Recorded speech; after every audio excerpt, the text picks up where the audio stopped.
Hiya. Right. Hope I'm in shot. Third time lucky. Right. Hiya. Hello. My name's Neale Howells. I'm an artist based in South Wales. Primarily, I guess, I'm a painter. Worked with musicians like the Manic Street Preachers on the album Know You Enemy. Some promotional work with these singles. That was back in the year 2000. Mark Evans, a film director.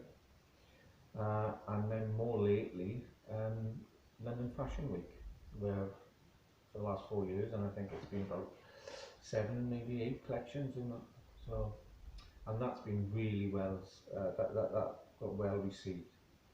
And I was glad I'd done it, because it was always something which I knew in the back of my mind that some of the imagery would work well in textiles. So that was pretty good to do. I guess, I mean, how I approach a piece of work is whenever you're working on something, it usually casts a shadow onto your next work. And so for a while, I will obviously be working on one piece of work, ironically thinking about the next one, and maybe even the next one. So you've always got maybe about 6 or 7 pieces on the go. 3 or 4 of those would be a bit large because I've got a nice studio I can put the space in, although it is slightly getting taken over. But again, that's my fault, because I'm a lot of the time I'm just picking things up and recycling them. So, and I've been doing a lot of that lately. I don't know why. I mean, I've always recycled stuff, but I think where my studio is, I've seen a lot of stuff getting thrown away, and I think, well, that's a shame really. I think we could do something with that. Just for instance, TV, speakers, you know, again, all being thrown out. I picked it all up.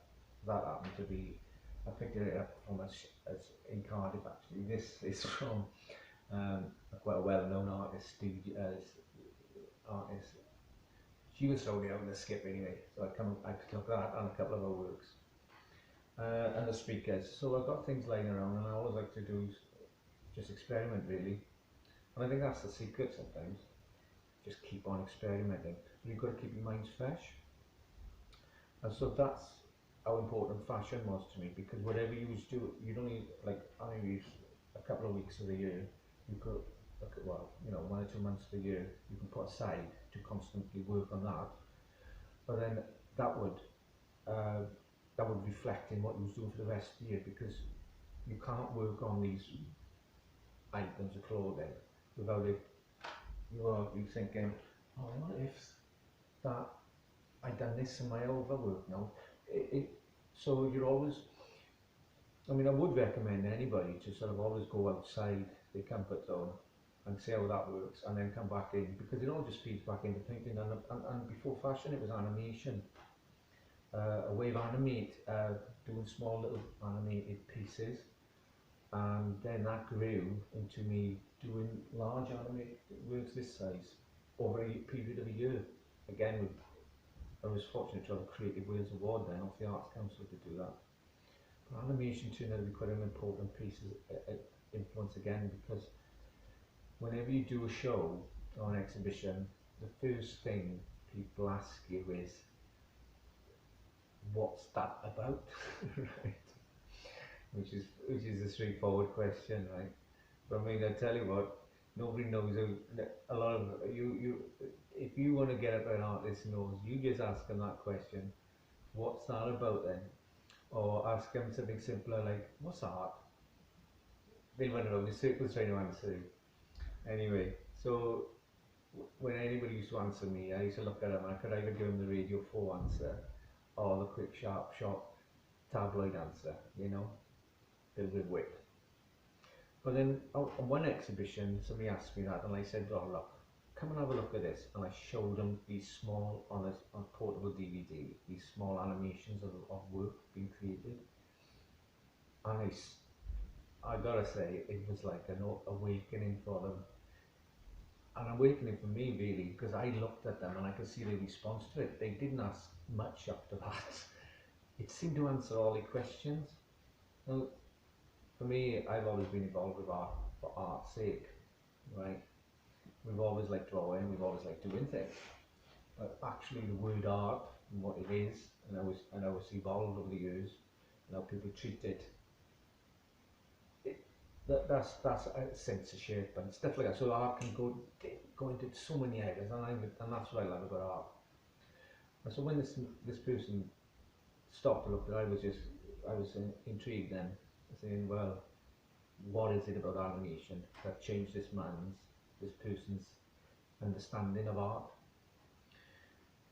I didn't say what he's actually watching, right? But we leave that there. So it just took me in this other direction of like understanding art, because animation as well, because animation is just a series of drawings mostly, but the way they've all put together seems to make a connection with the human brain or something. Do you know what I mean? It seems to, and then it must have happened at for years, because the moving image is one of those things which attracts people and keeps their attention. And I got fascinated with it. And I've done it for a while. I do it for about 2 or 3 years. These things can work with your own work as well at the same time. So they work in parallel with them. But animation for me, the secret of a successful piece of work is in the detail. And what I mean by that is sometimes you would continually work on something which you think is going nowhere, and then suddenly you do something one day which brings it all together, and it's the smallest of things. It's not the big strokes, it's the small little details. And I guess what the small little details does, and this is what I got from animation, is that it makes you believe what you're seeing is real. And so if I look at animation and try to describe what I mean with art, it's like if you used to look at, say, something like The Simpsons, you believe those characters exist, right? It's fantastic, isn't it? It's so well done, and you get whatever those animations and what those artists can do. You got that is probably why you get so many awards. So this is what you're trying to do in art. You're trying to make everything believable and real, because there's so many artworks which don't really need to exist, and I guess that, when you're young, you're just constantly making art and exploring things, which is great. That's what it's all about. So what I seem to do now is like, whereas before I was constantly making art and just doing it 24 hours a day, more or less, waking up, going out, environmental art, bricks, fire, photography, into college, making things, then continuing with your painting, drawing after, late at night, suns, skyscapes. So that is what I was into. So now, I suppose the way I approach work is that I've focused down a bit, and I've sort of think of the quality, not quantity. And there's nothing wrong with working the other way, so don't let that put you off, right? Just continually work. But for me now, I've sort of come through that, and I've just I'd rather spend a lot of time doing one piece, just like this piece, which I've got no rush to finish. Do you know what I mean?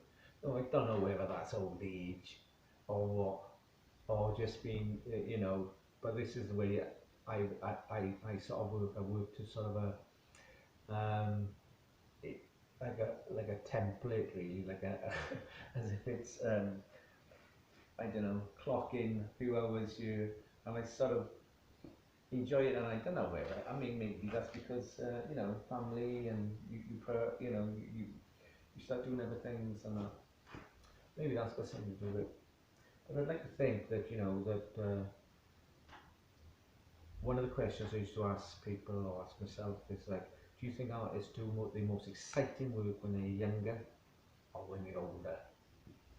And it's an hard one to answer, because I suppose it's different for everybody, but the amount of young people who've done the most exciting things you know, music usually, or maybe the YBAs, you know, coming out of college, blasting the art world to pieces, making it more, making art entertaining again and interesting. To to us, who are, to a lot of the artists, maybe like oh, you know, Rothko and that, whose work and Pollock's, whose sort of work you wouldn't you wouldn't even believe, you know, how much has changed. What we think of as a Pollock and a Rothko now, well, they didn't paint like that when they were younger. Do you know what I mean? So it all evolves, doesn't it? Art evolves, and I suppose that's what makes it so exciting, because there is no real set definition or way. You either, you know, I suppose there's a set of rules which you learn, but then you rip up and do your own stuff. And I think that's why art has always been an interesting subject for me, because everybody seems to, a lot of the artists can do their own way, and you know, go their own way and do their own thing. I suppose that's what the best way to encourage artists is to just do your own thing. And don't worry if it's right or wrong. Just continually do it. I suppose the way, although saying all that, it's all different these days with the internet and social media and stuff. And we didn't have that. We was old school, so we used to, you know, I'm cut and paste, and that's not a computer. That's actually cutting something up and pasting it together. Right? And I still do that today. That's why I've been doing much in lockdown, and then making stencils from them and stuff. And then you can see the examples put on here.